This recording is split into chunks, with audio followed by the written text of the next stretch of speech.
السلام علیکم ورحمت الله وبرکاته. حسان زلمی یم. دا د ایمان یوټیوب چینل د ویښته خپرونه ده. ښه راغلاست.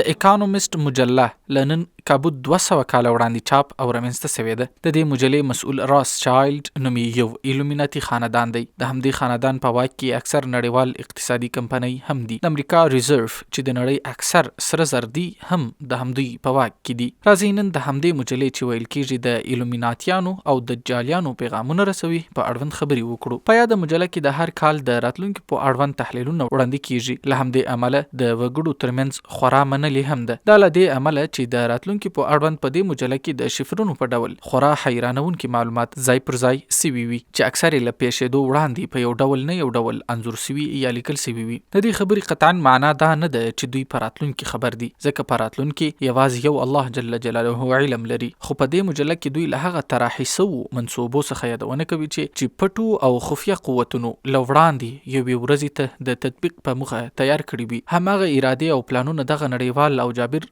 پټ قوتونه د اشارو او شفرونو په توګه وړاندې کوي، ځکه څوک چې خفیه پلانونه او طرحې جوړوي په حقیقت کې د همدې مجلې چاپونکي او چلونکي هم دي. دوی دا کار ځکه کوي چې خپل شتون پیغام کړي، په مهمو نړیوالو پیښو کې رسوخ او لاس لرل ثابت کړي او خلک د تسخیر په مخه وډار کړي. دوی د همدې مجلې د وقایې پر لومړی مخ په کال کې د طرحه سویو دسیسو د ارادې یو انځور وړاندې کوي. مثلا دوی په کال 1928 کې په دې انځوریزه وقایې کې ښودلي چې پیسو اور اخیستی دی، چې پرې شاهین ته ورته یو مرغه چې دوی یې پینکس بولي خپلې منګولې شخې کړي دي. دا اور نه یوازې پر امریکایي ډالرو بل دی، بلکې د نړۍ پر ګردو اکثرو مشهورو نوټونو بل دی.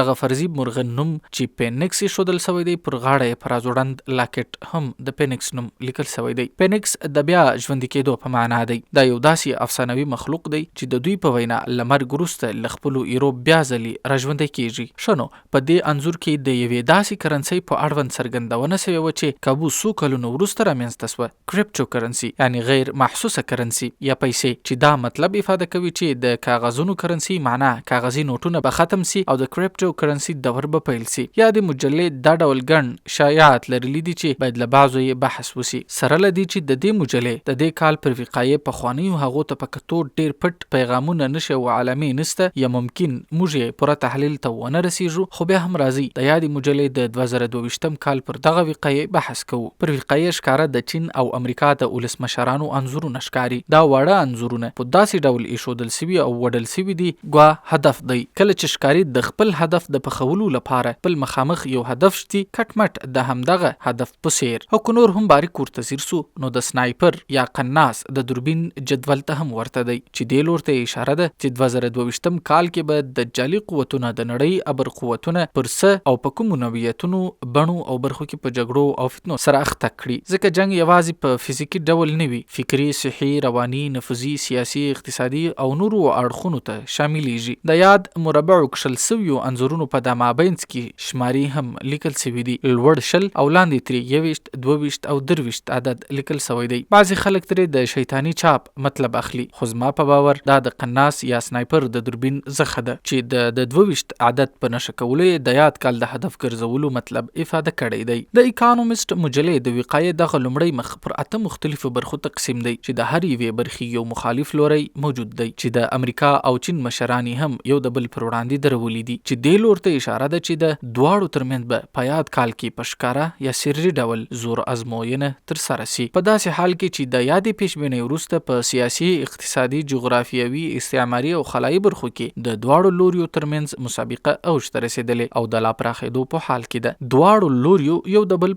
د پرځولو ګڼې هڅې هم کړي دي او د تفاهماتو ګڼ بنډارونه یې هم ناکام سوي دي او اوس حساسو مراحلو ته داخل دي، خصوصا کله چې چین په نړۍ کې د خپل اقتصادي او جغرافیوي ځواک د پیاوړي کولو هڅې ګړندۍ کړي دي. پر پر وقایې باندې د وباو او مرزونو د پورته تلونکي ګراف نښه لیدل کیږي چې ممکن دې لور ته اشاره وي چې په راتلونکي کال کې به ګڼي وباوي او مرزونه په نړۍ کې عام کړای شي، چې په اړوند بیل ګیټس چې د ایلومیناتیانو مخکش غړی ګڼل کیږي وختي لا خبرداري ورکړې دی، او جو بایدن د امریکا اوسنی ولسمشر هم له یوې بلې وبا څخه د خبرداري په توګه نړۍ سخت وډارول. دلته د بایدن پر لور دوه د ګراف په ډول لیکي ښکاري. دا لیکي عموما په سټاک مارکیټ کې استفاده کیږي چې دلته یې دې لور ته اشاره ده چې ممکن د امریکا اقتصاد مخ پر شکېدو لور راهیسي، په داسې حال کې چې د چین د ولسمشر پر خوا همدا کرښې دواړه لاندې لوري روانې دي، چې مطلب خورا واضح دی، او په دې خبره د سټاک مارکیټ ماهرین او محللین بهتر پوهیږي. همداراز د بایدن خواته د سټاک مارکیټ نشه پورته ښکاري، خو د چین د ولسمشر پر لور بیا د بیټرۍ نشه هم ده، چې ممکن دې لور ته اشاره وي چې چین به د بیټریو، سولر او نورو غیر دودي لارو څخه هیواد په ټکنالوژیکو برخو کې بسیا کړي. چین دا وخت د مصنوعي لمر، مصنوعي سپوږمۍ د جوړولو او د لیتیم کانونو ته د لاسرسي په مخه په خورا شدیده هڅه کې دی ترڅو د انرژي په برخو کې خپلې اړتیاوې له یاد سوو لارو پوره کړي. ځکه چې چین د زیاتو کارخانو او فکټریو له امله د نړۍ تر ټولو خیرنه فضا لري، دا چې ستونزه یې یوازې له همدې غیر دودي ټکنالوژي په وسیله حل کېدلی سي، له همدې امله نو ممکن مخه ورته وکړي، له همدې امله دا ټکنالوژي زرغونه ټکنالوژي بلل کیږي. همداراز د اکانومیست د مجلې خپرونکي ممکن د بیټرۍ د نشي دلته په لګولو څخه هدف دا هم وي چې په راتلونکي کې به د بیټرۍ لرونکو موټرو او شنې انرژۍ د زیادت او کثرت لور ته نړۍ راهیسي. په دې اخر کې د پټرول او ډیزلو جوړونکو موټرونو ګڼو مشهورو کمپنیو وویل چې دوی به خپل پام په برق چلیدونکو موټرونو ته واړوي او ډیر ژر به په یاده برخه کې خپل تولیدات وړاندې کړي او نور به په تیلو د چلیدونکو موټرونو تولید ودروي. باید یادونه وکړو چې افغانستان د لیتیم تر ټولو ستر کانونه لري چې د ابرزواکو غلو لخوا ورته خورا ډیر خطرونه متوجي دي او باید په خورا ډیر احتیاط ورسره تعامل تر سره شي. په دې اړوند د ایمان یوټیوب چینل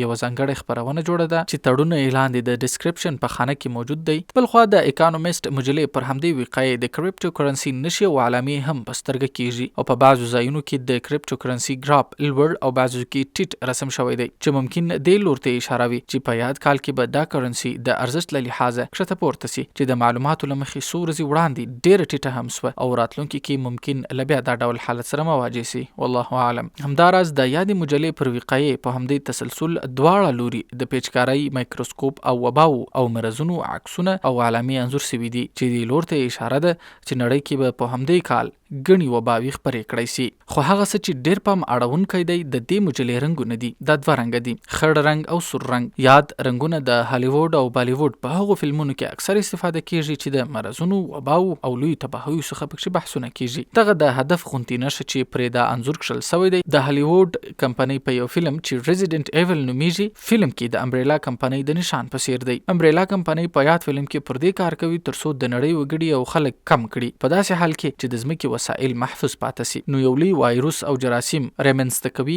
او وګړي ورباندې اخته کوي چې له امله د ځمکې انسانان په زامبیانو بدل کاندي چې یو بل خوري. تر دې وخته ګڼ داسې وایرسونه او جراثیم رامنځته سوي دي او د نړۍ پر وګړو استفاده او تجربه سوي دي، خو مؤثره هغه لا تر اوسه نه دی لیدل سوی. نو خبر چې 2022 کال به د څومره خونړیو وباو او مرزونو کوربه وي او یا به په لیبارټریو کې په دې اړوند څومره لوی څېړنې تر سره سي. خو ښکاري داسې چې دا خفیه ټولنې او ادرسونه د انسانیت سره د خپل بې حده نفرت او عقدې له امله د وباو او مرزونو د رامنځته کولو څخه نه غافل کیږي. او باید یادونه وکړو چې د هر ډول مرض پیل د همدې چین او امریکا هیوادونو څخه را پیل سوی دی او داسې ښکاري لکه نړۍ چې د دوی ترمنځ تقسیمیږي. باید یادونه وکړو چې په دې انځور کې ګڼ داسې پیغامونه سته چې اضافي تجزیه او تحلیل ته ضرورت لري. دا ایمان یوټیوب چینل دی، زه حسان زلمی یم. دا رښتا خبرونه ده. تر بلې خبرونې مو پر الله جل جلاله سپارم. السلام علیکم ورحمة الله وبرکاته.